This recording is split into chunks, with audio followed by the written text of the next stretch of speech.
Olá a todos, eu sou Pedro Aurélio Teixeira, repórter do canal Energia e a convite do Abdan, estou à frente dessa sétima edição do Nuclear Cast. Agora eu converso com Carlos Alberto Matias, da Amazul. Carlos, prazer ter você aqui. Queria começar essa nossa conversa, você contando, explicando para quem está assistindo a gente, falando da Amazul, o que faz a Amazul, como é a atuação da empresa, quantos projetos aí vocês estão envolvidos? Deixa os projetos a gente fala depois, mas primeiro conta para o pessoal a atividade da Amazul. Tá bom, a Amazul é uma empresa estatal que foi criada há 13 anos e cujo objeto principal era o desenvolvimento dos programas nucleares que a Marinha dispunha. E quando foi criada também foram contemplados os projetos do Programa Nuclear Brasileiro. Então hoje a Amazul ela tem, basicamente ela trabalha em duas vertentes. Uma vertente que diz respeito à parte de defesa, que aí nós estamos envolvidos no projeto da planta nuclear embarcada, é o laboratório de geração nucleoelétrica, que nada mais é do que o protótipo da planta nuclear que vai ser colocada depois no submarino. Essa planta está em fase final de montagem, de construção, lá em Aramar, e depois dela pronta vão ser feitos diversos testes e adaptações, se forem necessárias, e confirmando o funcionamento dela de acordo com o projeto, aí nós vamos fazer uma planta idêntica para ser colocada dentro do submarino. Então essa é uma parte. A outra parte também é o projeto do submarino nuclear convencionalmente armado Álvaro Alberto, que nós também temos equipes de engenheiros junto com a Marinha, que já fizeram esse projeto e em breve será iniciada a construção assim que nós tivermos já os primeiros resultados da planta nuclear embarcada lá no LabGen. Então essa na área de defesa, a gente trabalha com essa vertente. Mas também atuamos muito, e nesses últimos 5 anos, nós ampliamos muito a participação nos demais projetos do Programa Nuclear Brasileiro, que são as atividades com em outros projetos. Um deles é o Reator Multipropósito Brasileiro, que é um projeto da CNEM, da Comissão Nacional de Energia Nuclear, e que nós, mediante um acordo de parceria técnica entre 2017 e 2022, capitaneamos a prontificação do projeto detalhado de toda essa instalação. E nós fizemos isso junto com a Invap, que é uma empresa argentina que é especializada nesses projetos de reatores de pesquisa. Eles já venderam reatores para a Austrália, já venderam para outros países, eles têm o dele, o RA10, e também recentemente venderam um para a Holanda, que estão lá em fase de implementação. Então, eles fizeram, digamos, o projeto detalhado do reator e a Amazul, com outras empresas nacionais, fizemos o projeto detalhado dos demais prédios, dos sistemas que operam junto com o reator. Isso foi entregue no final de 2021 e já estão sendo iniciadas as obras. Nós, atualmente, também contratados pela INB, pelas Indústrias Nucleares do Brasil, estamos em fase final para entregar toda a documentação de um projeto básico para uma usina comercial de enriquecimento de urânio. Hoje a INB ela tem uma usina que ela enriquece urânio, são 10 cascatas, que produz o combustível suficiente para 70% do necessário para Angra 1, e agora nós vamos concluir esse projeto para uma nova fábrica de enriquecimento que terão 36 cascatas, e com essas 36 cascatas a INB vai ser capaz de produzir combustível para Angra 1, 2, 3 e ainda ter algum excedente para comercialização e exportação. Então, esse é o projeto da UCEL. Nós também estamos trabalhando Na parte de radiofármacos, nós temos uma equipe que auxilia o IPEM, o Instituto de Pesquisas Energéticas e Nucleares, lá em São Paulo, na parte de boas práticas de fabricação dos radiofármacos. Então, hoje o IPEM ele é responsável por produzir os radiofármacos que são utilizados em 80% de todos os exames realizados no Brasil. Exames e tratamentos que usam esses radiofármacos no Brasil são produzidos no IPEM e a nossa equipe da Amazul também auxilia nisso. E, junto com a Unicamp, nós temos um projeto já apresentado para eles de construção de um laboratório de radioquímica para o desenvolvimento de novos radiofármacos também para tratamento, especialmente de câncer. Carlos, ontem foi assinada uma parceria da Embipar com a Amazul.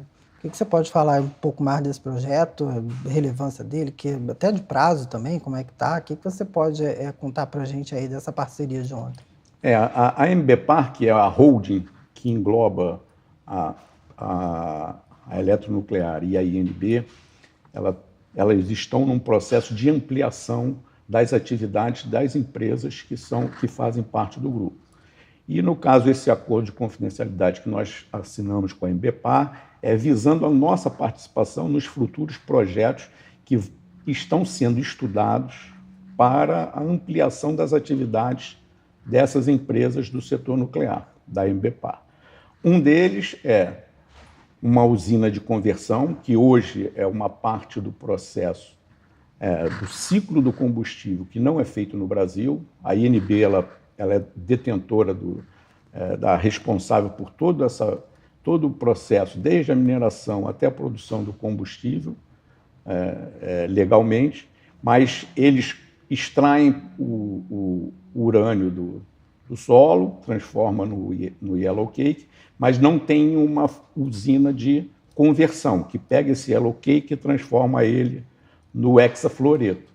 Então, esse yellow cake ele é enviado para o exterior e ele é depois reimportado como o gás hexafluoreto, porque o gás é que vai para dentro da centrífuga, nas cascatas que eles têm lá, para ser feito o enriquecimento, para que ele possa depois fazer as pastilhas. Então, essa etapa do ciclo que não é feita, eles têm a intenção de fazer um projeto de uma usina de conversão e a Amazul será, digamos, a empresa que vai fazer esse projeto para a Embipar.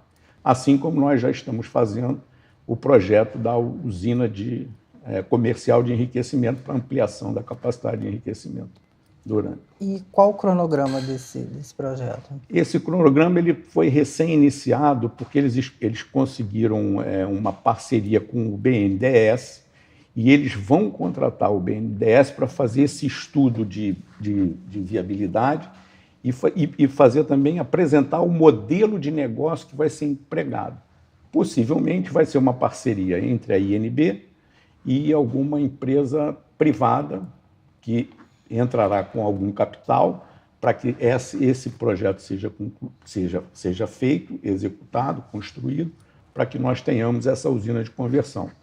Isso é um projeto que dura pelo menos uns 10 anos para ele ser concluído, desde a fase que está agora. A primeira fase foi uma RFI, que é uma Request for Information, que o BNDES fez, várias empresas apresentam lá suas capacidades. Dessas empresas, eles identificam as que têm possibilidades, são qualificadas, aí depois disso ele vai fazer uma Request for Proposal, que aí essas empresas qualificadas apresentarão suas propostas, e como se fosse uma concorrência, e sendo apresentado esse projeto, aí os recursos tanto do BNDES quanto da empresa privada que for associada começam a ser empregados para o projeto, a construção, o licenciamento e a operação da usina de conversão. Isso é um prazo, digamos, de cerca de 10 anos para ter esse processo concluído, é o que nós imaginamos hoje. Entendi. E, Carlos, me diz uma coisa, quais têm sido as principais demandas aí do setor para a Amazônia? São por novas tecnologias, como você falou na expansão da INB? O que o pessoal tem pedido para vocês aí?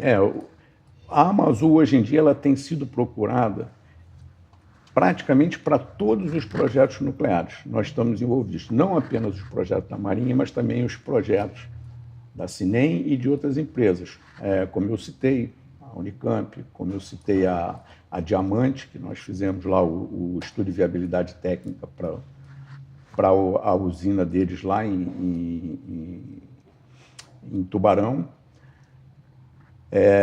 Nós também fizemos o projeto da UCEL, que eu já comentei. Temos também o nosso trabalho no LabGene, que é a planta, digamos, o protótipo da planta do submarino. E temos trabalhado também na parte de radiofármacos, também, como eu já havia citado, junto com o IPEM e também agora com a Unicamp. Esses são assim, os principais projetos do setor nuclear que nós estamos envolvidos, e eles nos procuram porque nós temos um corpo técnico bastante robusto, né? A empresa tem cerca de 1.800 empregados. Desses 1.800, mais de 25% são engenheiros de todas as disciplinas e são muito qualificados. E nós temos feito esses projetos e, além disso, a gente é capaz também de fazer a gestão desses empreendimentos. Então, efetuar compras, gerenciar grandes empreendimentos, é isso que normalmente a Amazon é procurada. Nós somos hoje a maior empresa, a maior contratante de engenheiros nucleares do Brasil. Então, nós temos a UFRJ, que hoje é a única universidade que forma engenheiros nucleares, e 43% dos ex-alunos da UFRJ foram contratados pela Amazon. As outras partes estão em outras empresas e outros setores. Mas, basicamente, nós somos uma empresa de engenharia voltada especificamente para o setor nuclear. E assim, Carlos, essas demandas aí, elas estão em linha com, aí nas conversas que vocês têm com outros países, estão em linha com o que todo mundo no resto do mundo também está pedindo, ou lá eles estão mais adiantados, que a gente tem visto aí uma volta da tecnologia nuclear, uma volta com força até, né, intensa. Como é que as nossas demandas aqui estão em linha com as demandas globais? Sim, hoje o setor nuclear no Brasil ele está vivendo um momento muito importante, e isso é em função do que está ocorrendo no mundo. Ou seja, por conta da necessidade de descarbonização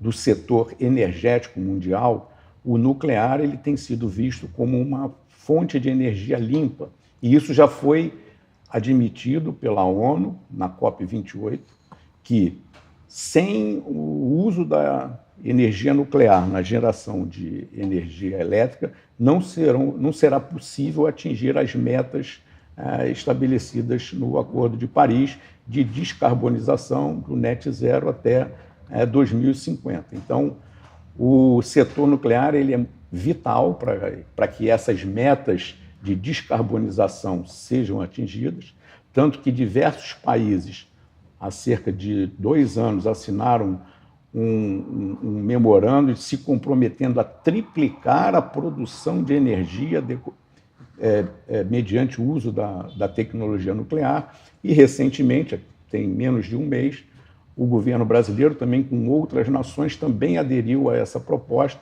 e pretende triplicar o uso da tecnologia nuclear na geração de energia elétrica com vistas à descarbonização. O que o planeta hoje precisa não é de energia verde, ele precisa de energia limpa. E a energia nuclear dentre essas que estão aí, no longo prazo, você computando todo o processo, desde a fabricação dos componentes até o descomissionamento, é a que tem o menor, é que devolve menos carbono para a atmosfera. Então, nós estamos nesse momento e a gente está muito alinhado com todos eles. E eu posso até citar que nós temos algumas parcerias internacionais, como eu já citei a Invap, que é a empresa argentina. Nós temos parcerias com a Framatome francesa para trabalhos técnicos, possivelmente agora em Angra 2. E temos essas parcerias, e nós temos um novo negócio que a gente começou há pouco tempo. Criamos um projeto interno da empresa, dentro do nosso plano de desenvolvimento institucional, um projeto para capacitação do corpo técnico na parte de irradiação de alimentos e produtos. Então, nós hoje temos junto com o IPEM, temos uma proposta de um projeto de construir no Brasil uma planta de irradiação para testes de materiais e de alimentos, para ver qual é a melhor,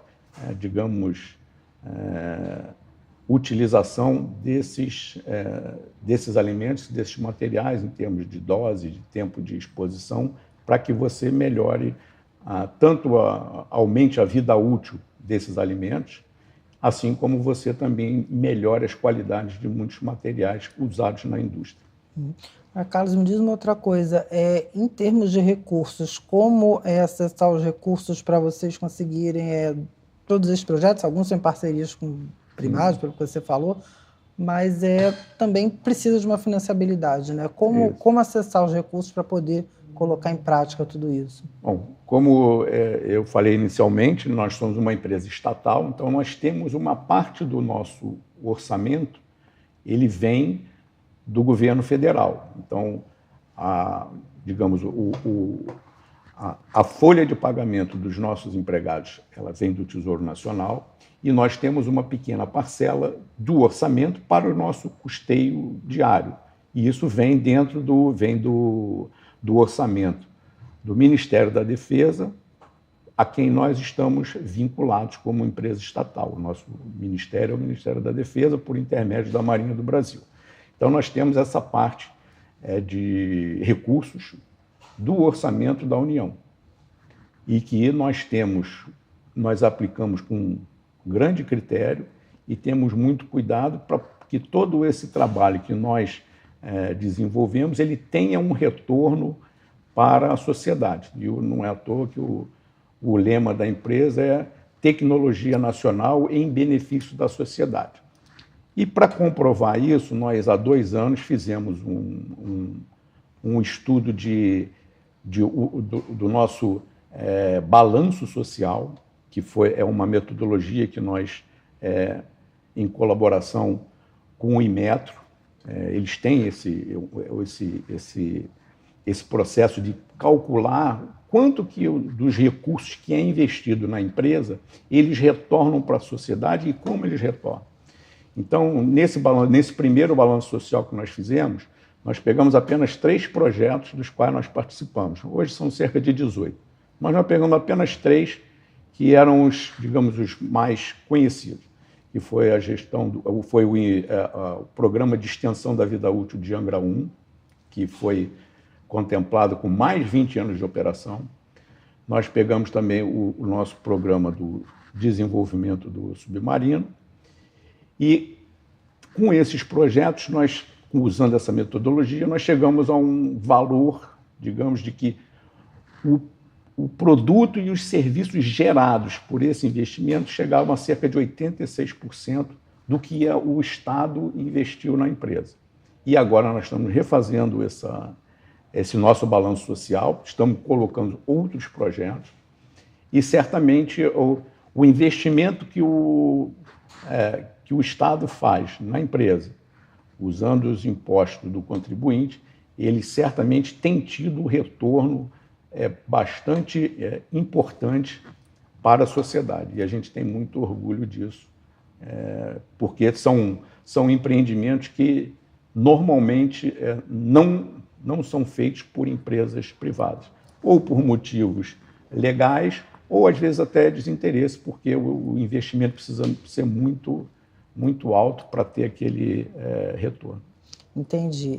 A gente falou aqui que ontem da parceria com a Embipar e 2026 da Amazul. O que vocês estão preparando? Mais projetos, mais parcerias? O que você Sim, pode contar aí para quem está assistindo? Nós temos alguns projetos em prospecção.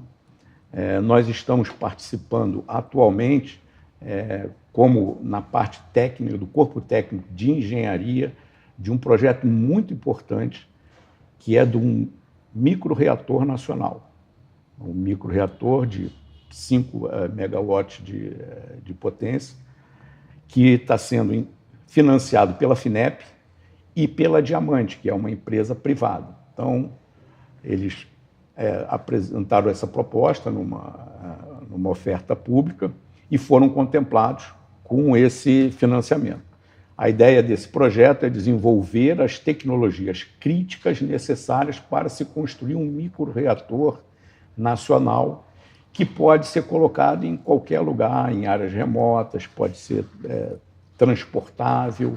Então, é uma fonte de energia muito importante e, digamos, limpa, descarbonizada. E esse projeto ele é inteiramente nacional e nós fazemos parte, junto com a Diamante, junto com a ANB, algumas universidades, e nós estamos desenvolvendo essas tecnologias que depois serão empregadas nesse microreator. Então, isso é um projeto importante que nós estamos participando agora. Eu tinha citado também a proposta da usina de conversão, da INB. Então, são todos projetos em prospecção que nós temos em vista para esse ano. Entendi.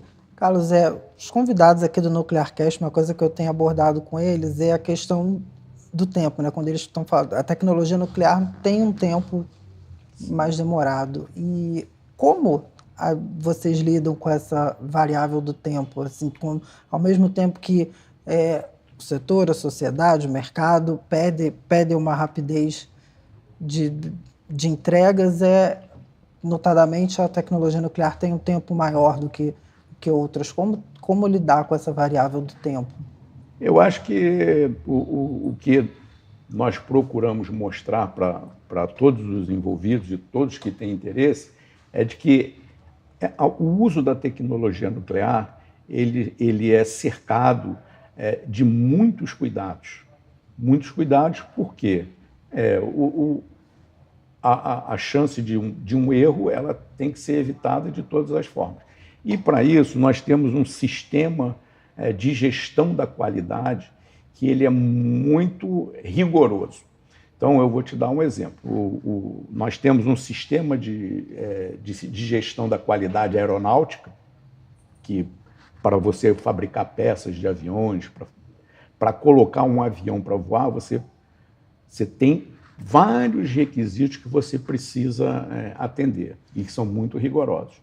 Os do setor nuclear, eles seguem o mesmo princípio, só que tem outros requisitos que o setor aeronáutico não tem.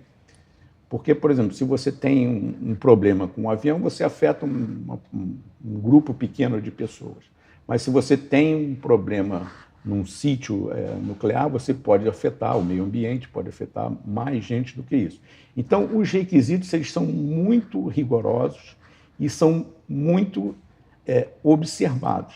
E um dos motivos que leva, às vezes, a esse período mais prolongado dos nossos projetos é justamente essa necessidade do licenciamento, de você tem que comprovar para o órgão regulador que vai te dar a licença de construção, de operação e da vida daquele empreendimento, você precisa não só fazer, mas você tem que mostrar também de forma prática e teórica de tudo aquilo, todas as barreiras que eram necessárias para evitar qualquer problema seja atingido. Então, um dos, digamos, fatores é justamente esse, a seriedade e o rigor com que o processo de licenciamento é aplicado em cada um desses projetos, seja ele pequeno, maior, seja em terra, seja no mar.